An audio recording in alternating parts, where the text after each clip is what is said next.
আছেন? কখন অ্যাক্সিডেন্ট করলো? এই যে একটু আগে তাকে হসপিটালে নিয়ে আসা হচ্ছে। আপনি একটু তাড়াতাড়ি চলে আসেন। আপনি একটু আসেন।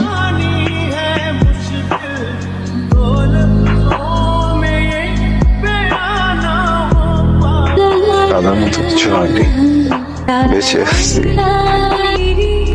ট্রাক্টর মেরে দিয়ে চলে গেল, কিন্তু না চাইতো দুর্ঘটনাটা ঘটে গেল। আপনার জীবনে যে কারণে সবাই আপনাকে ছোট করে, আপনাকে অবহেলা করে, আপনি নিজেও নিজেকে ছোট করে দেখেন, সেখানে কিন্তু আপনার কোনো দোষ ছিল না। সেটা একটা দুর্ঘটনা ছিল।